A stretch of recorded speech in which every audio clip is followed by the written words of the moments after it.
Y bueno, a ver, ¿qué es lo que queda para el pueblo español? Y le voy a pedir al equipo que nos grabe.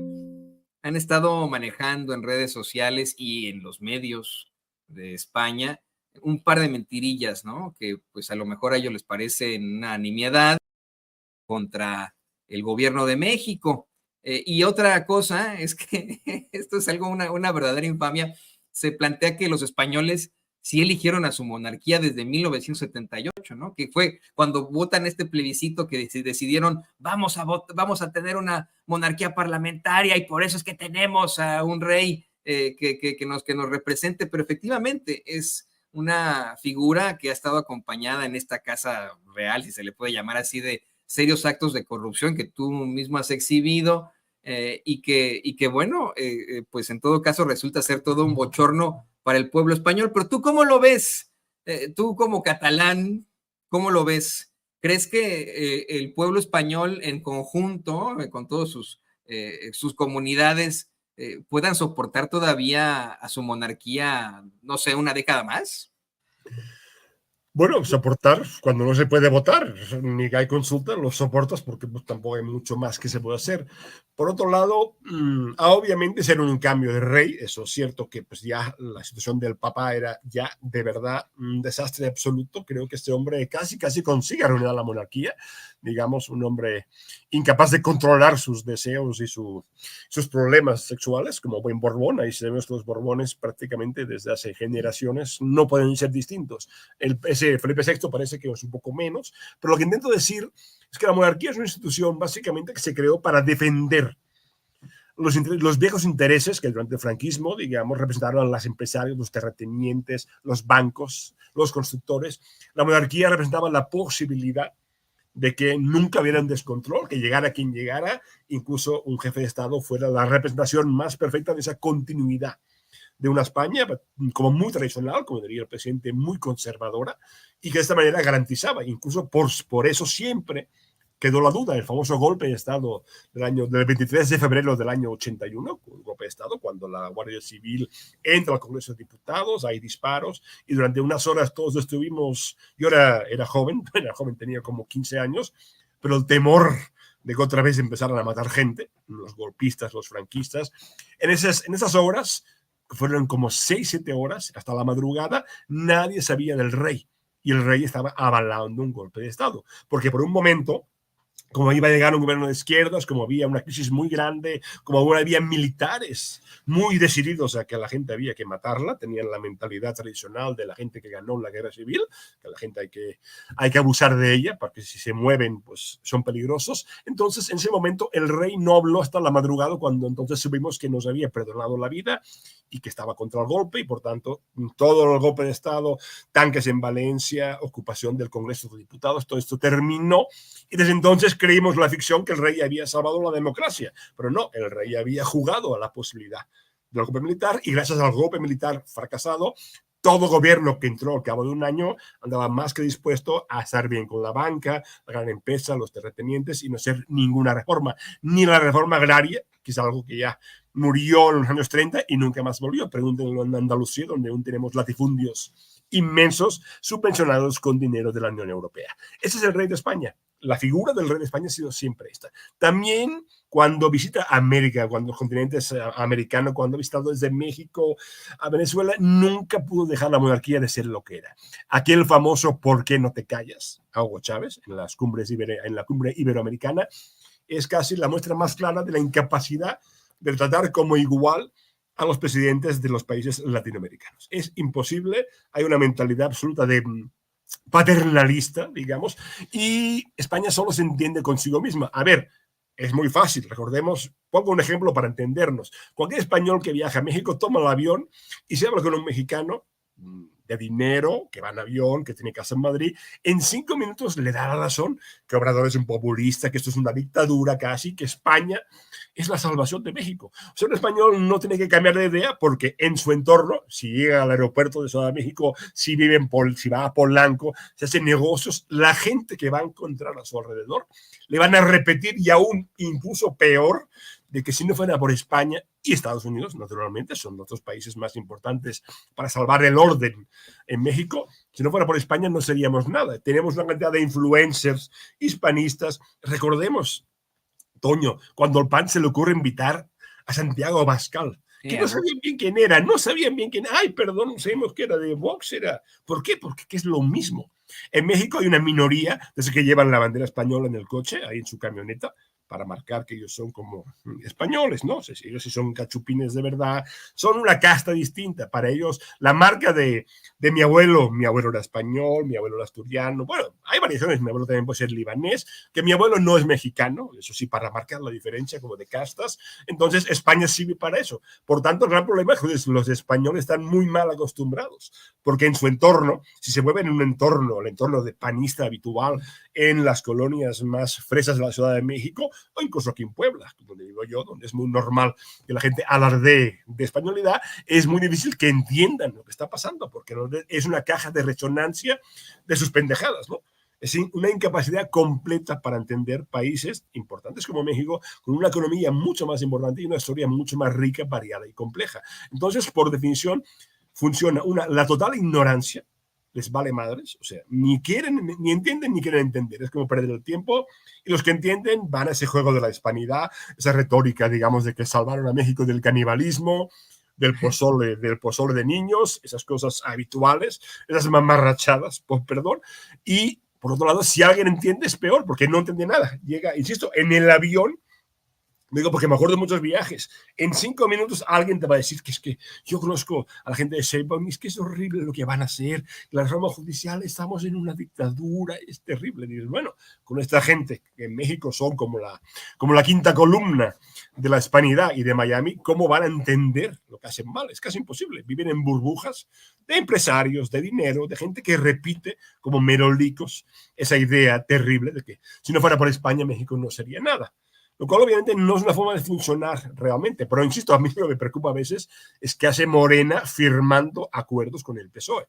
26 de agosto de este año, hace apenas como 4 semanas. No tenemos nada que hacer con el PSOE. Teníamos otros interlocutores, tenemos a Juan Carlos Monedero, tenemos a Gerardo Pizzarello, que conocí, presentó un libro mío en Barcelona, un hombre que pues, nació argentino y sabe muy bien, por cierto, cómo funciona el cártel español, pero ¿qué hacemos con el PSOE, el mismo partido que en 2006 no vio fraudes, apoyó Calderón y naturalmente siempre ha sido el partido de los negocios, del cártel español?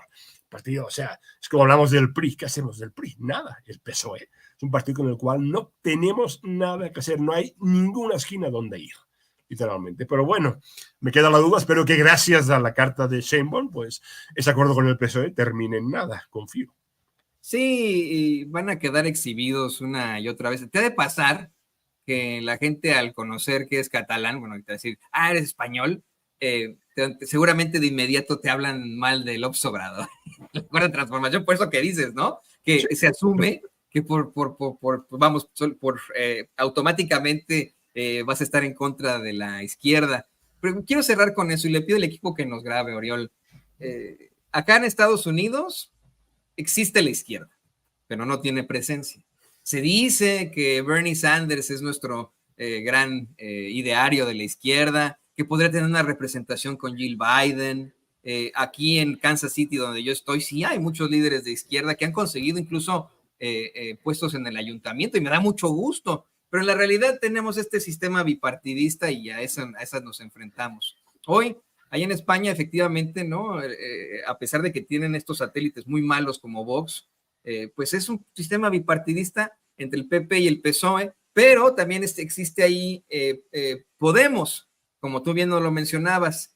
¿Hay alguna posibilidad ante esto que nos dices, ¿no? De que a lo mejor hay un poco de contentillo entre muchos españoles que dicen, bueno, pues yo no quiero saber de política y lo que me digan acá es lo que es, pero ¿ves algún tipo de posibilidad de crecimiento de Podemos para en algún futuro a lo mejor aspirar a una realidad verdaderamente progresista en España? Pues francamente no, ese momento ya pasó en 2013, ese momento de los indignados, ese momento que vino el descenso de Podemos, las acampadas del sol, hubo un momento histórico, una coyuntura en la cual parecía posible, pero esto terminó hace mucho tiempo. En Barcelona ahora ya está el PSOE de vuelta. De alguna forma, esa ventana de oportunidades que México creó, Morena y Obrador, y que ahora ha permitido que en realidad, en vez de que haya un PRIAN organizado de forma bipartidista, ahora tenemos en Morena un frente progresista amplio, nacional, que combina mucha gente. Es decir, en España el PSOE se hubiera podido ir a Podemos si Podemos hubiera terminado la conquista de las ciudades, llegó a tener un 20%, pero al final, por tema interno, por divisiones, por una cierta incapacidad de plantear un cambio radical, una transformación.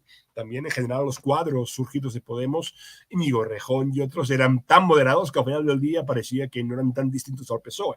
Entonces esa ventana se perdió. Hace mucho tiempo ya, Podemos es irrelevante, hay otros grupos, Sumar, no tiene ya mucha fuerza en ninguna parte y realmente se ha convertido en algo minoritario, al revés. Ahora todo el mundo están como rémoras del tiburón, del PSOE. Y ahora Pedro Sánchez finge que es distinto, pero insisto, España es el Puerto Rico de Alemania, claramente hablando, no tiene, tengamos en cuenta que la capacidad de la soberanía en España es muy limitada. Entonces prácticamente lo único que les queda de sentido es ser el puente o el interlocutor con América Latina. Es decir, ahí sí sienten la fuerza. Por eso yo creo que es un efecto, digamos, como de recuperarse de su nulidad en Europa, les permite entonces frente a América Latina ese discurso siempre de arrogancia. Justamente hoy Ada Colau, que estuvo en Ciudad de México, la exalcaldesa dijo que el problema es la arrogancia. Sí, la arrogancia es extrema, sí que ciertamente, al menos los catalanes, no tenemos esa parte, incluso para hacer negocios en tiempos de cuando se colonizaba con multinacionales españolas, al menos mandaban catalanes porque no estaban diciendo que Hernán Cortés era el bueno, porque, a ver, incluso para hacer negocios no es la mejor manera de decirle a la gente cómo deben administrar su país y que gracias a Hernán Cortés son gente decente y católica. Es un problema de España en general. Los catalanes sí lo tenemos un poco menos, se procura no ser tan agresivo, pero en general, digo, el gran problema de España ahora mismo es que el viejo bloque Partido Popular, Conservador, Partido Socialista se mantiene, se sostiene, los cambios, lo que pudo ser, ya no fue. Por desgracia, yo ahí no veo ya ninguna posibilidad, esto ya en términos electorales desapareció, Sumar, Podemos, esos grupos ya son la pura irrelevancia, y por desgracia, en cambio, pasó lo que no pasó en México. En México realmente, si pensamos 2013, cuando la reforma energética, que éramos 300 personas, éramos muy pocos en 2013, luchando en el Senado en reforma para evitar el desastre que fue. Si hubiera yo pensado lo que vino después, 2018 y ahora 2024, no me lo imagino, pero fue real. Gracias a la tenacidad y al proyecto de Andrés Manuel López Obrador, ahora hay un movimiento partido como Morena que realmente sigue cambiando las cosas en México. Pero en España, y con toda franqueza, esto ya no existe ni hace falta hablar. Si hay gente muy valiosa que viene a México, como Monedero y otra gente, o Pizzarello, que presentó mi libro y es un tipo fantástico, pero son voces en el desierto. En un desierto donde no hay que esperar nada en absoluto. Realmente y con franqueza, lo único que espero es que lo